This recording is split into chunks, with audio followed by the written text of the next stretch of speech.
भारत का एक ऐसा किला जिसे ना तो छत्रपति शिवाजी और ना ही अंग्रेज कभी जीत पाए। वो किला जो पूरे भारत के गुलाम होने के बावजूद भी हमेशा आजाद रहा। आखिर क्या थी इसकी वजह, जहां ना तो महाराजा छत्रपति की भवानी तलवार काम आई और ना ही अंग्रेजों की तोपे। आखिर कौन सा है वो किला और कहां पर मौजूद है, आपको इस वीडियो में आगे पता चलेगा। दोस्तों, हम जिस किले की आज बात कर रहे हैं उसका नाम है मुरुड जंजीरा किला, जो महाराष्ट्र के रायगढ़ जिले के तटीय गांव मुरुड में स्थित है। ये किला आज से लगभग 650 साल पहले बनाया गया। इस किले को जीतने का प्रयास बहुत सारे शासकों और अंग्रेजों ने भी किया, लेकिन कभी कोई सफल नहीं हुआ। इस किले पर ब्रिटिश, पुर्तगाली, छत्रपति महाराज शिवाजी, कान्होजी चिंपाजी अप्पा और संभाजी ने आक्रमण किया, लेकिन फिर भी कभी इस किले को कोई नहीं जीत पाया। संभाजी महाराज तो इस किले पर भी पहुंच गए थे, फिर भी उन्हें हार का सामना करना पड़ा। तो आखिर इस किले की ऐसी क्या खूबी है जिसके कारण इतने बड़े योद्धा इसे अपने साम्राज्य में नहीं मिला पाए? इसका जवाब मिलेगा आपको वीडियो में आगे। मुरुड जंजीरा किला महाराष्ट्र टूरिज्म के लिए काफी ज्यादा फेमस है और हर साल यहाँ काफी ज्यादा संख्या में लोग घूमने आते हैं। साल 1947 में जब भारत आजाद हुआ तब इस किले पर भारत संघ का अधिकार हो गया, लेकिन उसके पहले तक इस किले को कोई भी शासक अपने अधीन नहीं कर सका। रायगढ़ जिले में ये किला एक द्वीप पर मौजूद है जिसके चारों तरफ समंदर का पानी फैला हुआ है। इस किले के अजय यानी जिसे कभी कोई ना जीत सका हो रहने के साथ ही इसकी एक और खास बात है जो लोगों को बहुत ज्यादा कंफ्यूज करती है। चारों तरफ से समंदर के खारे पानी से घिरा होने के बावजूद भी इस किले के अंदर एक मीठे पानी का कुआं और 2 तालाब भी मौजूद है। किसी को नहीं पता कि आखिर ये पानी इस कुएं में आता कैसे है। चारों तरफ से पानी से घिरा होने के कारण इस किले को आइलैंड फोर्ट भी कहते हैं। जंजीरा किला भारत में समंदर के बीच में मौजूद एकमात्र और बहुत ही ज्यादा अनोखा किला है। इस किले को अरब सागर में एक चट्टान के ऊपर बनाया गया है, जिस तक पहुंचने के लिए आपको मुरुड गांव से होकर जाना पड़ता है। दोस्तों, जंजीरा एक अरबी भाषा का शब्द होता है। इस शब्द को अरबी में जंजीरा कहा जाता है, जिसका मतलब होता है द्वीप, और मराठी भाषा में जंजीरा का मतलब समुद्री दुर्ग होता है। मुरुड जंजीरा किला समुद्री तल से 90 फीट ऊंचा है और इसकी नींव 20 फीट तक डाली गई है। मुरुड जंजीरा किले पर 19 बुर्ज मौजूद थे और हर एक बुर्ज पर तोपों को लगाया गया जो बाहरी दुश्मनों से इस दुर्ग की रक्षा करती थी। दोस्तों, इन बुर्जों पर लगी तोपों को स्वीडन, स्पेन, फ्रांस और हॉलैंड जैसे देशों से मंगाया गया और उस समय अहमदनगर के निजाम इस किले पर शासन किया करते थे।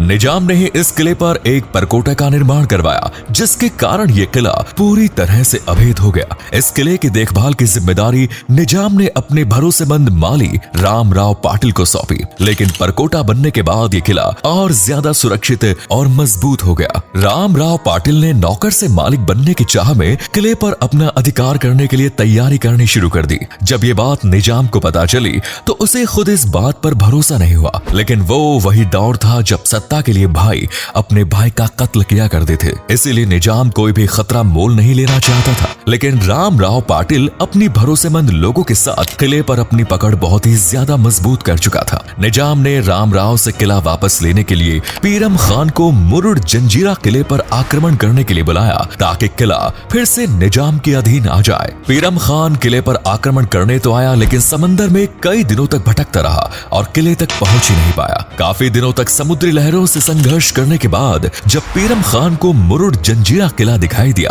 तब उसने राहत की सांस ली, लेकिन फिर भी उसके बाद उसके पास कोई तरकीब नहीं थी जिससे वो महल के अंदर प्रवेश कर सके। इसीलिए उसने छल करने के लिए खुद को शराब का सौदागर बना लिया। पीरम खान ने रामराव पाटिल से दोस्ती बढ़ाने के लिए उसे कई ड्रम शराब तोहफे के रूप में भेजी। पीरम खान के इस तोहफे से रामराव भी काफी खुश हो गया और दोनों के बीच दोस्ती भी हो गई। रामराव पाटिल से दोस्ती होने के बाद पीरम खान मुरुड जंजीरा किला को अंदर से देखने और वहां एक रात रुकने की इच्छा जाहिर की। रामराव ने उसकी इच्छा को मंजूर कर लिया।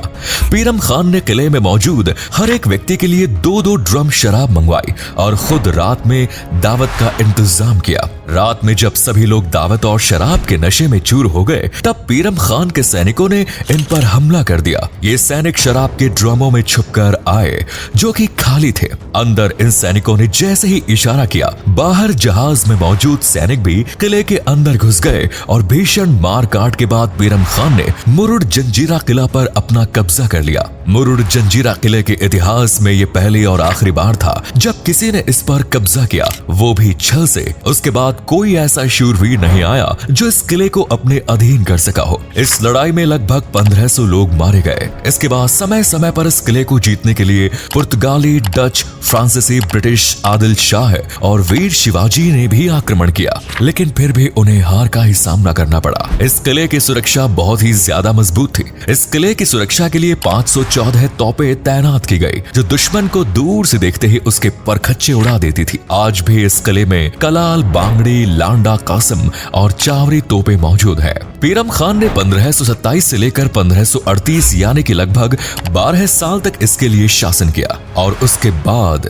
निजाम बुरहान खान ने अपने सिया मंत्री शाह ताहिर को यह किला सौंप दिया। एक फारसी शिलालेख में इस बात का उल्लेख मिलता है कि निजाम के आदेश से फाहिम खान ने इस किले का निर्माण करवाया था। 1600 में अकबर ने अहमदनगर को जीता, लेकिन फिर मलिक अंबर ने अकबर से अहमदनगर को फिर से जीता। 1618 में सिद्दी सुरोल निजाम ने जंजीरा किला ले लिया और खुद को जंजीरा किला का पहला नवाब घोषित किया। 1636 में मुगलों ने निजाम को हराकर मुरुद जंजीरा किला को बीजापुर के निजाम आदिल शाह को सौंप दिया। जंजीरा के सिद्ध प्रमुख को मुगल बादशाह औरंगजेब ने वजीर की उपाधि दी। सिद्दी प्रमुख की मृत्यु साल 1646 में हो गई और उसके बाद सिद्दी यूसुफ और फतेह खान इस किले के वजीर बने। इसी दौरान वीर मराठा इस किले पर अपना अधिकार जमाने के लिए कई बार आक्रमण किया, लेकिन फिर भी उन्हें इसमें सफलता नहीं मिली। फतेह खान को उसके 3 सरदार संबल, कासिम और खैरियत ने कैद करके कैद खाने में डाल दिया और शिवाजी से लड़ाई जारी रखी। शिवाजी से जंग जीतने के लिए इन सरदारों ने मुगलों से सहायता मांगी और सूरत के मुगल अधिकारी ने उनकी सहायता भी की। औरंगजेब ने सिद्दी संभल को मुगल सेना का प्रमुख बनाया और सूरत किले से उसे 3 लाख की सहायता राशि भेजी। 2 अन्य सरदारों कासिम और खैरियत को भी कुछ रियासतें दी गई और इस तरह से शिवाजी मुरुद जंजीरा किला को जीतते जीतते रह गए। 1680 में शिवाजी की मृत्यु हो गई और उसके बाद उनके पुत्र वीर संभाजी महाराज ने 1682 में मुरुद जंजीरा किले पर अपना कब्जा करने के लिए फिर से आक्रमण किया, लेकिन वो भी असफल रहे। इसके बाद वीर संभाजी महाराज ने इस किले को जीतने से बेहतर ऐसे ही किले का निर्माण करवाना सही समझा